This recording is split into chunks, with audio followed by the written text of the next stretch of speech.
See if they can come up with a little more on this one. Try and put some pressure on the highest scoring team in the comp, Port Adelaide, who, for the record, still haven't kicked a goal in this game either. Butler crumbed it to Westhoff.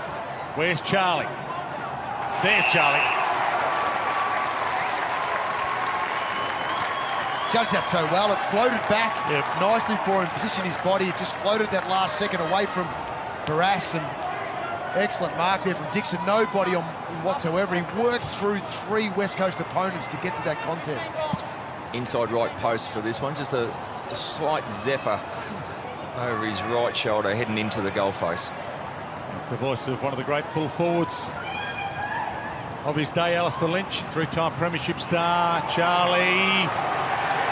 Oh, Alistair Lynch, that's why we pay you the big bucks. There's the opener.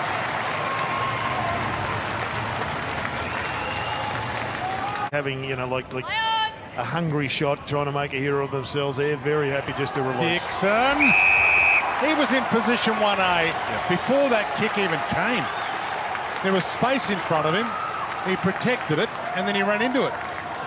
Still room, Jono. Get on the bandwagon, filling up quickly. I'm on, Jared. Get on, Lynchy. He is playing like an old-fashioned centre-half forward, key forward. He is, and as you've touched on previously, they've got a lot right over the last couple of years, but their ability to convert their opportunities once they went inside 50 were poor. Now they're very predictable with this man.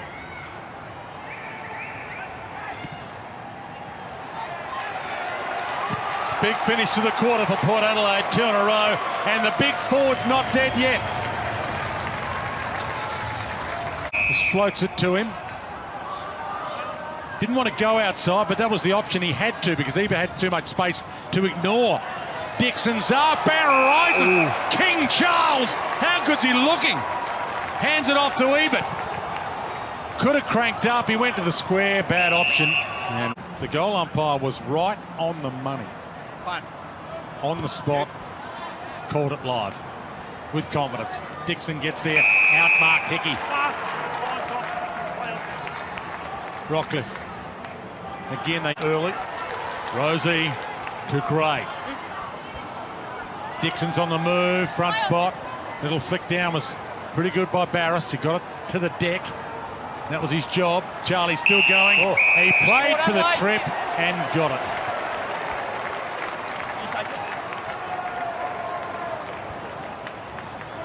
In he skips. And that is a work of art. That is a craftsman at work.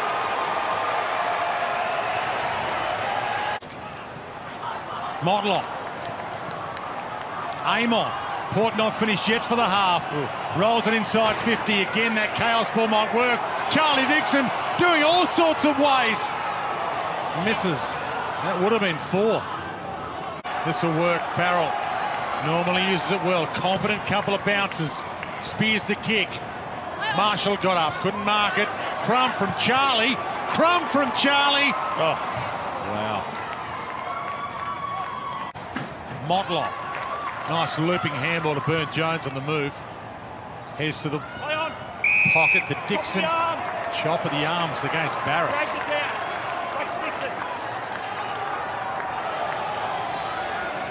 Too far out for Dixon to score. He pulls the kick. Ugly. Pretty for Cripps.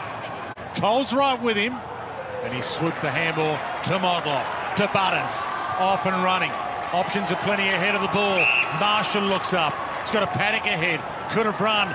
Tries to find the Dixon target. And why wouldn't you? Hands like a vice. You tell Schofield, get back a couple. Little boxer's shake of the head. Ball in one hand, carrying it back. It's his wife's Gucci clutch. Just with one hand to carry. Gotta love that. And now he settles down.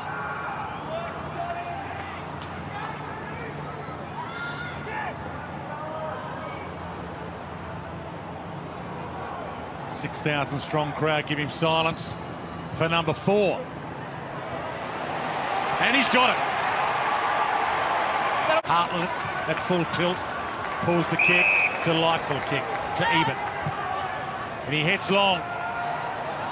Dixon falls. Barras marks. No, he dropped it. Dixon stalks it, loop the handball wide to Boak, inside two.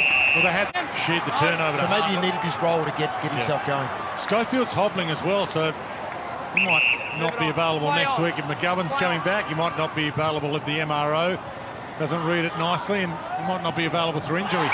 Charlie Dixon has dominated though, and King Charlie can go back and slot number 5. Making it a little bit more difficult for him to get set to spoil. But Charlie's just been enormous. Surprised to see that he's missed 5 of those 8 from there. Is that a prediction, Dwayne? No. Number 5, put it in the book. Still 8 minutes left. He might have another 1 or 2. Dances inside and launches goal square. Dixon, Dixon, Dixon. Great transition, brilliant ball movement, and isn't it fantastic that there's a coach left a full forward in the goal square. Well, He's even played in the forward line, John. Look whose opponent is, though. What is going on with the West Coast transition? Eagles? And you're right, it's transition speed. Gaff is the one who has to work back. He's worked the most for West Coast. He's run the most miles for West Coast. He's the one that has to get back to try and help out defensively. For number 6. And in modern day terms, it is a bag.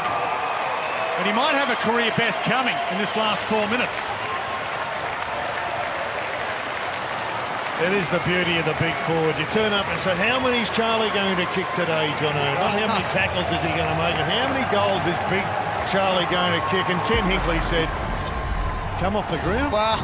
And he gave a little point to the crowd as he was coming off as well. Yes, it's been my day. Thanks for the applause. Oh, no, this is robbery. We need him back out there, Ken. Get him back out there. Port Adelaide, they beat every club the way they're playing at the present time.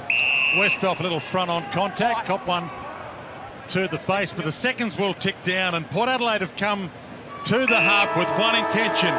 Anytime, anyone, anywhere, anyhow. We're up for the fight.